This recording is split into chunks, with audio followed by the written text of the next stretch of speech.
लंका विजय के पश्चात जब राम अयोध्या लौटे और राज तिलक हो गया तो एक दिन राज दरबार में महर्षि वशिष्ठ, विश्वामित्र, नारद तथा अन्य ऋषि धार्मिक विषयों पर विचार विमर्श करने के लिए पधारे।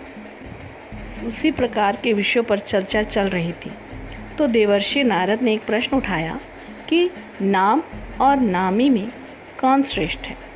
ऐसे प्रश्न सुनकर ऋषियों ने कहा, नारद जी, नामी से तुम्हारा क्या तात्पर्य है, स्पष्ट करो। नारद जी ने कहा, ऋषियों, नाम तथा नामी से तात्पर्य है कि भगवान का नाम जप भजन श्रेष्ठ है या स्वयं भगवान श्रेष्ठ है। नारद जी की बात सुनकर ऋषियों ने हंसकर कहा, अरे नारद, तुमने यह कैसे बच्चों जैसा प्रश्न किया है। निश्चय ही भगवान श्रेष्ठ है क्योंकि उन्हीं के नाम का तो जप किया जाता है। नारद जी ने कहा, नहीं, आपकी यह धारणा ठीक नहीं है। मेरे विचार से भगवान से बढ़कर उनका नाम है। भक्त को भगवान के नाम के जप से ही शक्ति मिलती है। नाम के भजन के बिना भगवान कहाँ कृपा करते हैं। पर यह सब बात सबने आसानी से स्वीकार नहीं की तो नारद जी ने कहा, अपने मत की प्रतिष्ठा के लिए मैं उसे उचित समय पर प्रमाणित करूँगा। इसके कुछ समय बाद राज दरबार स्थगित हो गया। उस दिन हनुमान जी दरबार में उपस्थित नहीं थे, इसलिए हनुमान को इस विवाद के बारे में कुछ भी पता नहीं था। दूसरे दिन राज दरबार लगने से पहले नारद ने हनुमान को बुलाया और कहा, हनुमान, राज दरबार में जाने पर तुम श्री राम तथा उपस्थित ऋषियों को विनय पूर्वक प्रणाम करना, पर विश्वामित्र को प्रणाम मत करना। वे भले ही ऋषि का चोला धारण किए हैं पर वे ब्राह्मण नहीं हैं। क्षत्रियों की पूजा ब्राह्मणों जैसी नहीं होती है। हनुमान ने सोचा, नारद देवताओं के ऋषि हैं, ठीक ही कह रहे होंगे, उनकी बात अवश्य माननी चाहिए। उन्होंने कहा, ठीक है देवर्षि, मैं ऐसा ही करूँगा। दरबार में भगवान श्री राम सिंहासन पर बैठे थे। मंत्री तथा ऋषि आदि भी अपने अपने आसन पर विराजमान थे। थोड़ी ही देर में हनुमान जी आए। भगवान श्री राम के चरणों में प्रणाम किया, फिर ऋषियों का चरण स्पर्श कर प्रणाम किया। फिर उन्हीं के बीच बैठे विश्वामित्र को ना तो उन्होंने प्रणाम किया और ना किसी प्रकार का आदर भाव दिखाया। हनुमान के इस व्यवहार से विश्वामित्र ने अपने आप को बड़ा अपमानित समझा। वे राजा और ऋषियों के बीच इस प्रकार अपनी उपेक्षा का अपमान सहन न कर सके। तत्काल ही क्रोध में खड़े उठे और श्री राम से बोले, श्री राम, तुमने अपने इस मुँह लगे सेवक की धृष्टता देखी। भरे दरबार में इसने किस प्रकार मेरी उपेक्षा की तथा उद्भव भाव से मेरा अपमान किया है। श्री राम ने कहा, गुरुदेव, शांत हो जाइए, मैं हनुमान से इस धृष्टता का कारण पूछूंगा। विश्वामित्र का क्रोध शांत नहीं हुआ। उन्होंने कहा, यह तो आपने प्रत्यक्ष देखा, पूछने की क्या आवश्यकता है। अस्त्र शस्त्र के क्षेत्र में मैं तुम्हारा गुरु रहा हूँ, यह गुरु आज्ञा है, इसे दंड दीजिए। नारद ने भी विश्वामित्र की हाँ में हाँ मिलाई तथा कहा, भगवान, विश्वामित्र ठीक कहते हैं, हनुमान ने इनका प्रत्यक्ष अपमान किया है, आपके उदंड सेवक को दंड मिलना चाहिए। नारद की बात सुनकर हनुमान असमंजस में पड़ गए। भरे दरबार में अपनी स्थिति देखकर कुछ बोल तो ना सके, पर सोचने लगे कि जिस नारद ने कहने पर मैंने ऐसे किया, वही नारद अब मेरा बचाव ना करके मुझे दंड देने की बात पर सहमति जता रहे हैं।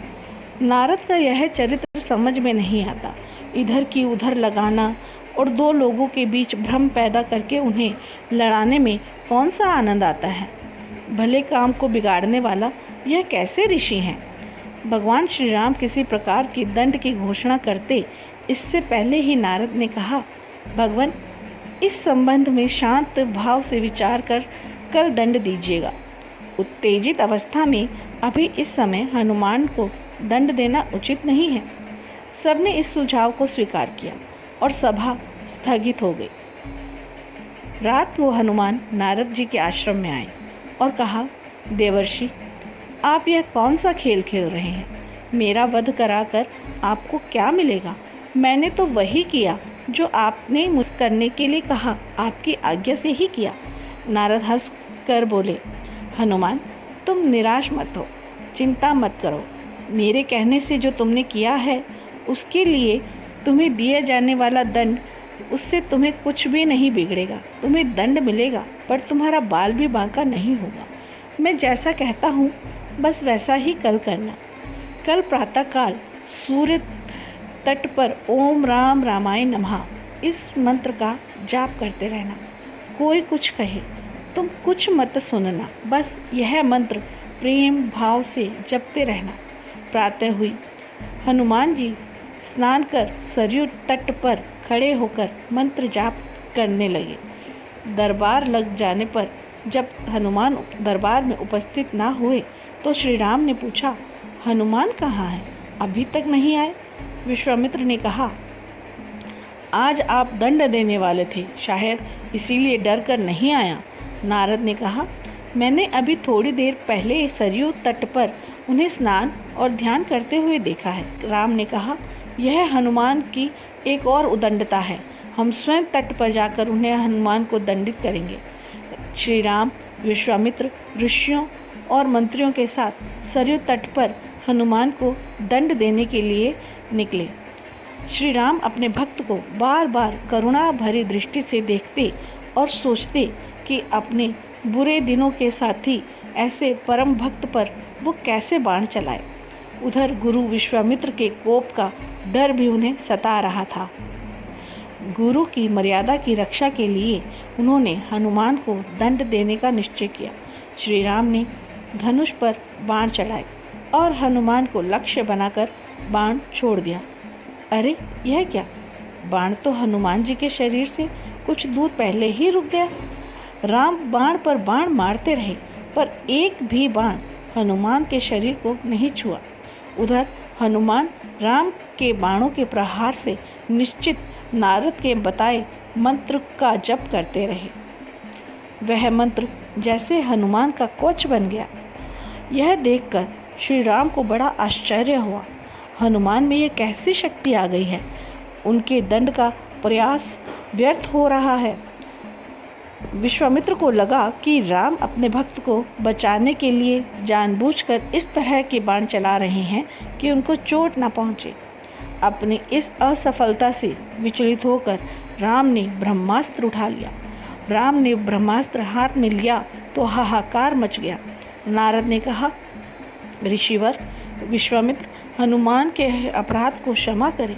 अगर राम का ब्रह्मास्त्र छूट गया तो सिर्फ हनुमान ही नहीं मरेंगे बल्कि सारे लोक के में प्रलय मच जाएगा। ब्रह्मास्त्र से निकली ज्वाला देखकर विश्वामित्र भी डर गए।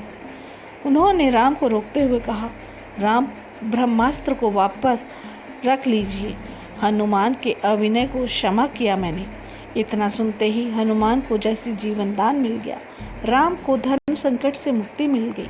सब लोग प्रसन्न हुए। हनुमान ने आकर विश्वामित्र से क्षमा मांगी और नारद जी की ओर देखा। नारद ने हंसकर कहा, प्रभु इसका कारण मैं ही हूँ।